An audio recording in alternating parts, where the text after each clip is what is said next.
제주도 TP, 티포트라 그러죠. 차의 항구. 항구라는 게 아까 말씀드렸다시피 쉬는 곳이자 또 출발의 어떤 기점이기도 하죠. 거친 항해를 마치고 편안한 항구에 들어와서 차 한잔하고 다시 거친 항해를 해야 될지 모르지만 널 쉬어도 좋을 것 같습니다. 어쨌든 이 티포트에서 우리 오운산 다회를 하게 된 걸 기쁘게 생각하고, 이 글은 제가 이제 그동안 운남에서 차를 직접 생산하면서 많은 소수민족들을 만나고 또 그들의 삶을 곁에서 이렇게 느끼면서 생각한 바들이 있습니다. 그걸 올해 봄차를 마무리하면서 이제 정리하게 된 내용인데, 제목을 소수민족들의 삶 그리고 차라는 제목을 달고, 제가 그동안 한 300여 편의 뭐하일기라는 글을 올렸지만 그래도 가장 신경을 써서 마무리한 글이다 이렇게 생각하고, 차를 다들 쉽게 생각하지만 또 어렵게 생각하시는 분도 물론 있지만 좀 더 다시 한번 이 차에 어떤 정신이 깃들어 있고 그 소수민족들의 삶이 어떻게 그 차와 연결되는지 한번 이거를 읽으면서 같이 한번 느껴봤으면 좋겠다 이런 마음으로 한번 낭송을 하도록 하겠습니다. 먼저 지금 보이는 저 화면에 보시면 저게 계단식 논이죠.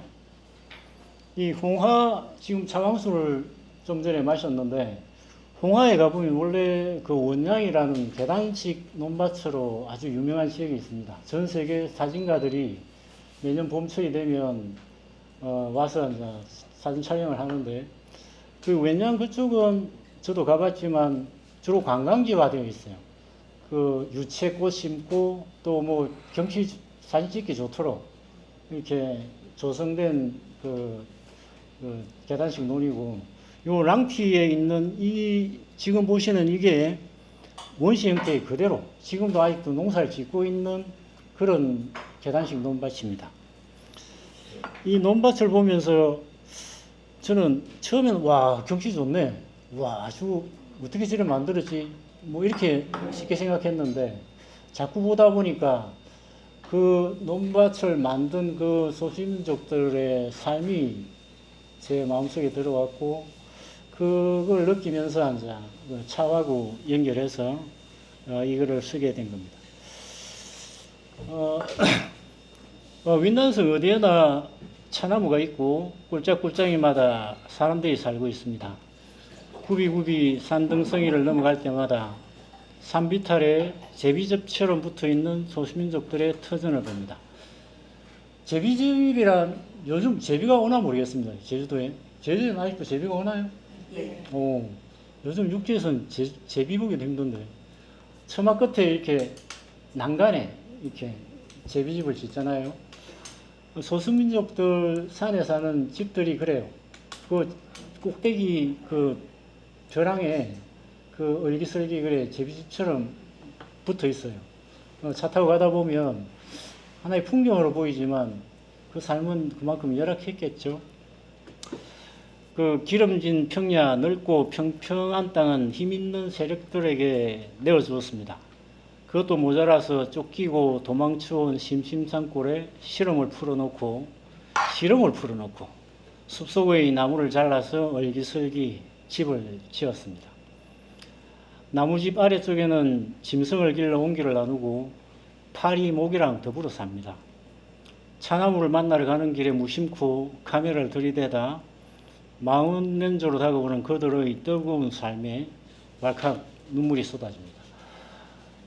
저걸 좀 전에 이 경치로만 보다가 저 논밭을 일군 그 노고 힘듦을 생각하면 정말 그냥 단순히 경치로만 볼 수 없는 그런 게 있습니다. 얼마나 저 논밭을 만드느라고 힘들었겠습니까? 저 조그마한 그 구름뱀이라고도 그러고 초성달뱀이라고도 그러는데, 저기 어떤 데는 보면 폭이 한 50cm 밖에 안 돼요. 그걸 수천 계단을 만들어 놨어요. 묵고 살자고 그런 거 아니겠습니까? 이렇게 이제 가보면 소수민족들 집이 주로 1층은 그 돼지 같은 거 길러요. 뭐 제주도에 뭐 옛날에 뭐 그런 거 있었죠. 그렇듯이 그 음식물 같은 거는 밑으로 그냥 뿌려주고 그 또 짐승이 아래쪽에 있으면 그 열기가 위로 올라와요. 겨울 같은 경우에는 그 열기로 인해서 좀 더 따뜻해지기도 합니다. 다만 이제 환경이 그러다 보니까 파리도 많고 모기도 많고 그렇죠. 근데 저도 그들의 터전에서 가끔 잠을 자보는데 자다 보면 술 한 잔 안 먹으면 못 잡니다. 그냥 뭐 모르니까 그냥 한 잔 먹고 뻗는 건데 자다 보면 배 위로 그냥 지가 왔다 갔다 하고 그냥 뭐 바퀴벌레 이건 애교고 그냥 모기 뭐 그냥 물리면 툭툭 치고 그냥 그렇게 살죠. 그게 그들의 삶입니다. 그리고 이제 차를 한 잔씩 이렇게 새까맣게 걸은 이 준자 보이죠? 저기 좋은 입들은 다 돈 사고 뭐 옛날에 우리 초등학교 때 시 읽은 것 중에 추석이 오면 뭐 대추 반 팔아 돈 사고 이런 돈을 산다는 말이 난 이해가 잘 안 됐는데 그들 입장에서는 대추나 뭐 차잎을 팔아서 돈을 사는 거잖아요. 돈을 구하는 거니까.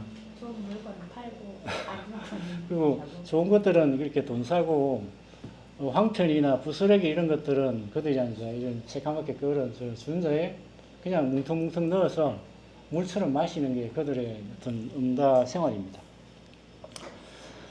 그 자동들을 생각하면 그래요. 내 한 몸 건사하기도 어려운 척박한 땅이지만 희망의 곡괭이를 꽂았습니다. 도망친 인연이 도망 나온 인연을 만나 자식을 낳고 핏줄을 잇고 또 이어며 그렇게 살아왔습니다. 옛날에 그 소수민족들끼리 전쟁이 있었거든요. 그래서 이제 소수민족들 중에서는 태족이 이겼죠. 그래서 이긴 태족은 넓고 평평한 땅에 사는 겁니다. 기름진 평야, 물 좋고 강변에 농사 짓기 편한 그런 땅에 이제 이긴 세력들이 살고 그 패한 한이족이나 라우족, 뭐 토랑족 이런 사람들이 이제 산으로 도망가는 거죠. 넓은 땅은 다 힘 있는 세력들이 차지하니까. 그렇게 도망가고 나서도 또 편하지가 않아요. 그 이긴 세력들이 또 산으로 와서 또 뭐 먹을 거 없나 쳐다보고 다니거든요. 그러다 보면 또 먹을 좀 있는 데는 또 쫓아냅니다. 그거 쫓기다가 그 벼락으로 몰려서 사람들이 찾아오지 않는 어떤 세력들도 찾아오지 않는 깊은 골짜기로 도망가서 살고 있는 게 그 소수민족들입니다. 그 태족조차도 이제 중국의 한족이 이제 정권을 잡으면서도 연서는 또 밀려나죠. 그 전에 밀려났던 그 라오족이나 이런 사람들은 더 깊은 골짜기로 내몰리고 이런 게 소수민족들의 현실입니다.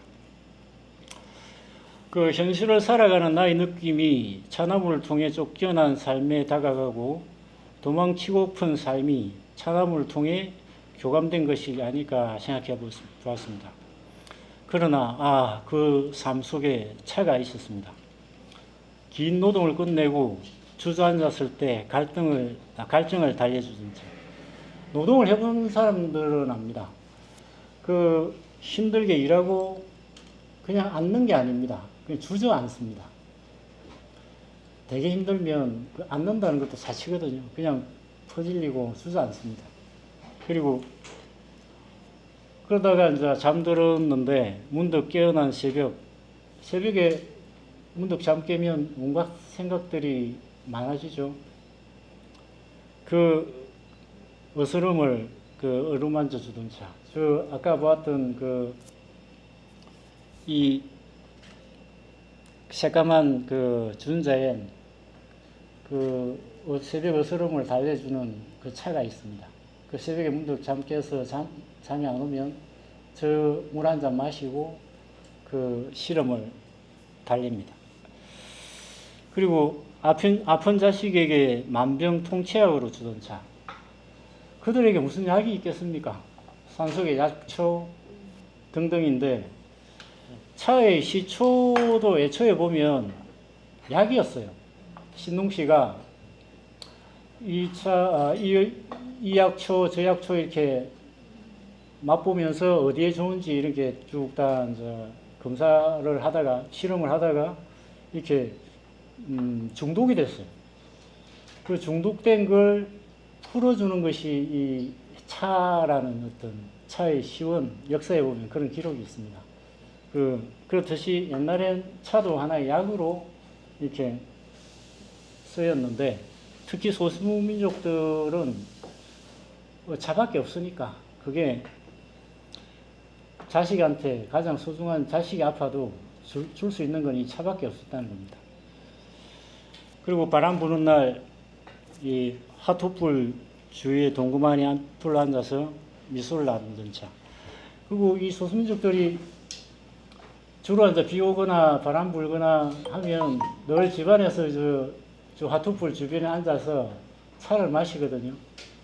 저 차 나도 많이 마시는데 생각외로 맛있어요. 황편이 좀 단맛이 좋잖아요.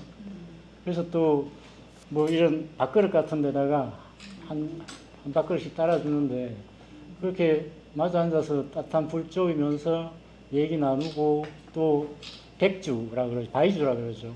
바이주도 한잔하고 이러면 시간 잘 갑니다. 그래도 그분들은 사소한 것에도 되게 즐거워해요. 뭐 웃고 즐기고 차 한잔 나누고 이게 그들의 삶입니다. 그리고 마침내 고단했던 생을 마감하면 씨앗을 함께 묻어 먼 길을 동반하게 하던 자. 그래서 그 삶을 끝내고 이렇게 돌아가시면 그 소수민족들은 꼭 그 무덤에 차씨를 같이 묻어줍니다. 나는 에레산맥이나 무량산맥 그 심심산골 깊은 골짜기에 차나무가 이렇게 있는 이유를 몰랐어요. 왜 이런 깊은 골짜기에 차나무가 있지? 이런 생각을 하다 보니까 이 풍속하고 관련이 있을 수 있겠구나. 그 무덤에 동반해서 넣어두었던 그 차씨가 그 무덤 속에서 자라나서 운남의 곳곳에는 다 그 차나무가 있는 게 아닐까. 이런 생각을 하게 됐어요. 그럴 수 있겠죠, 그죠? 그리고 이게 차나무 뿌리입니다. 이렇게 악착같이 땅을 움켜쥐고 있습니다. 이 땅을 움켜쥐고 사는 차나무처럼 그 소수민족들도 악착같이 그 계단식 논밭을 일구면서 그렇게 살아온 겁니다.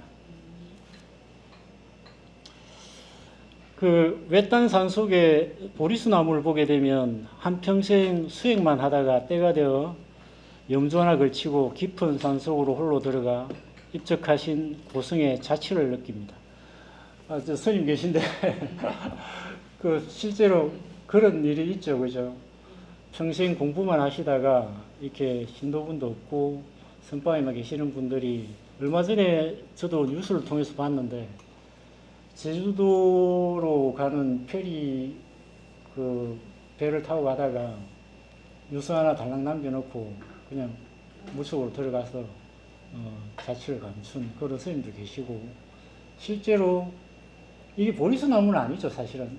나 깨달음이라는 뜻으로 보리수 나무라고 제가 썼는데 그 산속에 보면 그 고성들이 그렇게 남한테 피해가 될 것 같으니까 혼자 이제 때가 되면 산속 깊이 들어가서 몰로 이렇게 몸이 신선이 됐다고는 하지만 이렇게 홀로 입적하신 그런 공부하신 스님들도 있습니다. 우리 산속에도 그런 보리수 나무가 한국으로 외딴 지역에 있으면 그런 흔적이 아닌가 이렇게 생각하시는 분들도 있습니다. 원시 삼림 속 차나무를 보면 저는 보리수가 이끌어주는 인연을 만나듯 차나무와 함께한 소수민족들의 삶과 영혼을 생각합니다. 비탈진 골짜기에 매달려 땀과 눈물의 두둑을 쌓아 손바닥만한 농토를 만들었고, 그렇게 부드러운 세월을 쌓아 천마지기, 만마지기, 계단식 논밭을 만들었습니다. 비탈에 의지한 그들의 삶은 이제와 풍경이 되었지만, 그 터전을 일구며 살아온 소수민족들의 애환과 역사를 생각하면 그곳은 곧 피와 눈물의 터전임을 알 수 있습니다. 이 차가 생산되는 그 소수민족들의 터전은 일견 보기에 아름다워 보일 수 있지만, 사실은 그들의 삶을 생각하면 피와 눈물의 터전이라고 할 수 있습니다. 이렇게 화토풀 쪼이는 게 그들의 유일한 위로고, 그 새까맣게 그런 준자에 그 차 한 잔 마시는 게 유일한 쉼이었습니다. 더불어 화려한 세상의 주인공이 되지 못하고 아직도 알지 못할 궁핍의 골짜기를 헤매고 있는 스스로를 돌아봅니다. 그렇게 운남의 산천을 돌고 돌며 골짜기에 서린 그들의 자취를 만나고, 그 속에서 자라는 부스차를 만나고, 그들의 삶 속에서 우러난 고적한 향기를 음미합니다. 그렇습니다. 저도 차를 하게 된 게, 제가 20대 때 한 7년간 떠돌이 생활을 하게 됐거든요. 그때 우연히 지금 강원도 황암약수가 있는 그 황암사라는 절인데, 그 절에 이제 회는 저물고, 그때 주로 절에서 제가 불목하니라 그러죠. 불 떼주는 사람, 그 역할을 많이 했습니다. 그러니까 한철 불 떼주고, 겨울에는 거기가 최고 좋더라고요. 여름에는 이제 공사판에 가서 노가다 좀 해서 돈 좀 생기면 또 여행 다니고, 그런 생활을 도피 아닌 도피, 그냥 왠지 세상이 그땐 저하고 안 맞다 생각했었어요. 저는 젊어서는 세상을 확 바꾸고 싶었어요. 그래서 운동거리라 그러죠. 그런 생활도 했고, 그래서 좀 쫓겨다니기도 했고. 근데 다 철없던 시절 이야기인데, 세상이 내 마음대로 안 된다는 걸 나이가 들면서 알게 됐어요. 세상을 바꾸기보단 내가 바뀌는 게 편하다. 지금은 알게 됐지만, 그때 당시에는 너무 세상이 잘못되고 있다 싶었고, 확 그냥 제약을 해서 좋은 세상을 만들어 봤으면 좋겠다, 이런 막연한 꿈들을 꿨죠. 그래서 저는 적응을 못했고, 그렇게 떠돌이 생활을 했던 겁니다. 그런 마음으로 살다 보니까 그 소수민족들의 삶, 그 속에 있는 차, 이런 게 자연스럽게 저한테 다가왔는데, 그 불암사에 이제 오갈 데 없어서 어느 저녁에 해는 뉘엿뉘엿 기울고 들어가니까 주인 스님이 어디서 왔노? 이 젊은 놈이 뭐 한다고 이렇게 혼자 떠돌아다니냐면서, 열심히 살아야지. 그러시면서 이리 오라 해가지고, 다관에 녹차였어요. 놀짝지근한 손때 묻은 그 다관에 놀짝지근한 물을 한 잔 따라주는데, 그때 차인 줄도 몰랐어요. 근데 딱 입에 머금던 순간,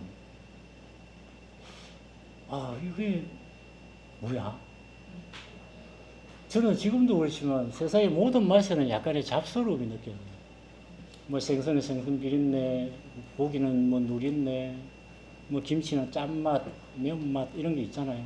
그 맛들이 약간 잡스럽게 느껴지고 느끼한데 뒷맛도 개운치 않고, 이 차를 마시는 순간 이런 잡스러움을 못 찾았어요. 물론 선맛, 단맛, 떫은 맛이 있는데, 그 세상의 음식하고는 완전히 다른 뭔가 경건한 느낌이 드는 그런 느낌이 드는 거예요. 그게 운명적이죠. 그래서 내가 그때, 지금도 그렇지만 그때 생각할 땐 내 마음속이 완전히 지옥이었어요. 진짜 잡놈이죠, 잡놈. 온갖 잡스러운 생각들이 많고, 말은 하지 않지만 생각들이 늘 그렇게 일어나요. 그걸 제어한다고 내가 무지를 애를 쓰는데 그렇게 살아왔습니다. 이 차를 먹다 보면 마시다 보면 이 잡스러움이 좀 가시지 않을까. 이 세상의 음식 중에 이 차라는 게 있구나. 내가 이 잡놈이 좀 그래도 맑게 살자면 차를 가까이 하면서 살아야 되겠구나. 그때 막연하게 그렇게 생각을 했어요. 그러면서 그 이후로 내가 떠돌이 생활을 또 몇 년 더 이어갔는데 어디 가나 이제 일해주고 절에서는 그래도 차가 다 있는 줄 알았어요. 다 없더라고요. 어떤 절에 가면 차 한 봉지 이렇게 주거든요. 간다 그러면 그걸 그때 당시에는 사실 차보다는 소주가 더 고프던 시절이었지만 가장 내 백에 배낭 백에 가장 소중한 물건은 그 차라고 생각했어요. 그때는 판초이라고 있는데 군대 가면 우비로 쓰는 게 있어요. 그거 하나 넣고 뭐 포펠 넣고 뭐 살 좀 넣고 뭐 김치 조각 맨날 넣고 그렇게 늘 다녔는데 잠은 주로 다리 밑에서 그 그러지들이 왜 다리 밑에 사는지 알아요? 거기 비 맞아가지고 물 가까이 있고 여름에 그 통풍 잘 되고 겨울에는 또 생각보다 따뜻해요. 그래서 그 다리 밑이 좋아요. 다리 밑에 자고 판초이 하나 깔고 그 듣고 그렇게 생활을 하던 시절이 있었습니다. 그렇게 제가 차하고 인연이 되었기 때문에 그 소수민족들의 삶과 저의 삶 이런 게 또 오버랩되면서 더 또 깊은 느낌으로 다가온 것 같아요. 그래서 운명적으로 차를 하게 되었고 지금까지 제가 오게 된 것 같습니다. 그리고 언젠가 스님입니다. 청도에 계신 스님인데 스님과 마주 앉은 차자리에서 뜨거운 물 속에서 맛과 향기를 풀어내는 이 찻잎을 보면서 지금 저 찻잎은 고향의 엄마 나무를 생각할 것이다. 이런 말씀하셨어요. 나는 그 이야기를 듣는 순간 머리가 하얘졌어요.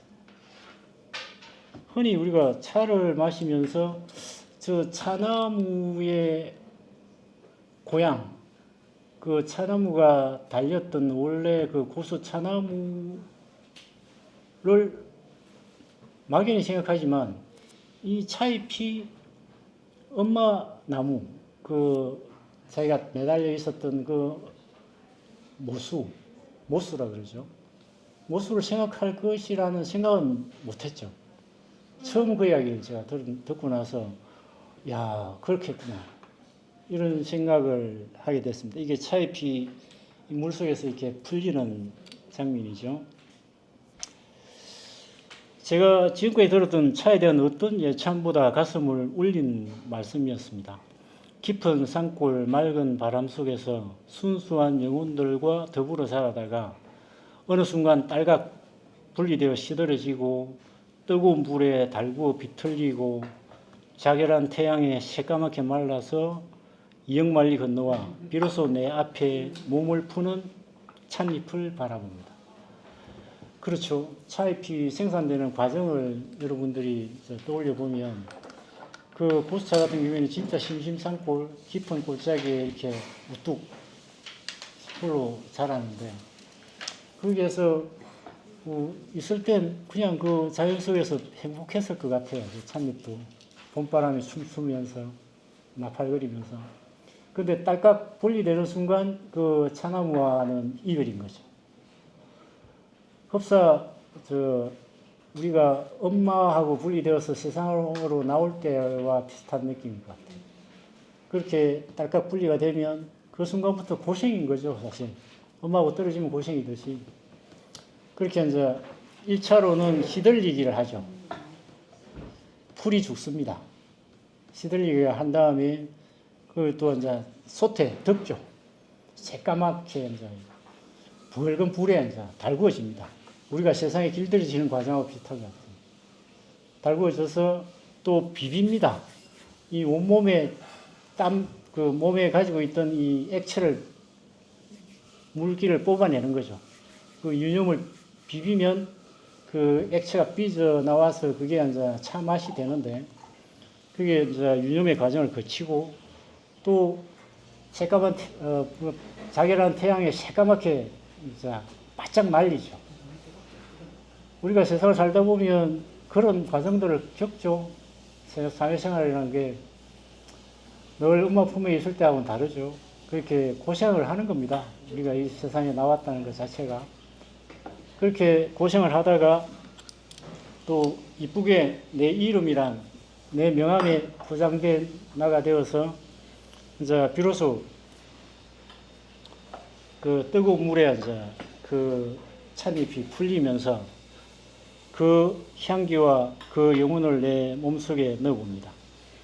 흡사 시집간 여인이 아이를 낳을 때 흔히 아이를 낳을 때 몸을 푼다는 표현을 쓰죠.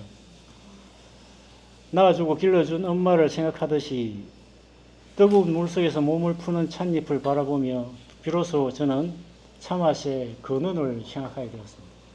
이 찻잎이 이 뜨거운 물속에서 이제 그 맛과 향기를 풀어낼 때 우리 여성분들이 애를 낳을 때 그 몸을 푼다 그러죠. 그 엄마 생각을 한다 그러잖아요. 비로소 이제 나 이외의 새로운 생명을 이 세상에 탄생시키면서 그때 이제 근원을 생각하듯이 이 차잎도 이 뜨거운 물 속의 다관 속에서 이제 그 맛과 향기로 다시 태어날 때 틀림없이 그 엄마 나무를 생각할 수밖에 없을 것 같아요. 그렇게 만들어진 차를 지금 우리가 마시고 있는 것이고, 이게 이제 한이족 소수민족입니다. 이거 이무의 일출이 좋은 곳에 가서 제가 촬영한 사진인데, 이렇게 소수민족들이 정성껏 만들어서 이렇게 보내준 게 이 차잎입니다. 20대 때 떠돌이 생활을 하다가 강원도 어느 암자에서 처음 차를 만났습니다. 노스님의 손때 묻은 다관에서 우러져 나온 모작지근한 찬물이 내 인생을 숭두리째 변화시키라고 하는 당시에 생각하지 못했습니다. 저는 지금도 세상의 모든 맛에는 약간의 잡스러움이 느껴집니다. 생선의 비린내, 육국의 구린내, 그리고 낯설고 익숙한 사람들에서 느껴지는 생경하고도 고리타분한 내용. 낯설고 익숙한 사람들 처음 만나면 이렇게 생경하고 왠지 고리타분한 느낌도 있죠. 그러나 잘 만든 차에서는 일말의 잡미도 느낄 수 있습니다. 그야말로 경건한 향기를 느끼면서 내 삶의 잡내를 조금이라도 씻을 수 있음에 늘 감사한 날들입니다. 자, 이렇게 이 글을 마감하고 이 마지막 사진을 보시면 이렇게 철새가 그 소수민족들이 만든 계단식 논에서 한 철을 보내고 또 멀리 날아갈 준비를 하고 있죠. 이렇듯이 또 우리 차 한잔 마시고 오늘 이 자리 또 어떤 자리였을지 모르겠습니다. 그냥 그 차가 어떻게 만들어지고 또 이 차가 주는 느낌이 어떤 것인지 다시 한번 이 오늘 계기로 생각해보는 어떤 시간이 됐으면 좋겠고, 또 일상에 돌아가서도 늘 또 차향기처럼 맑게 밝게 이렇게 사시길 바라겠습니다. 감사합니다.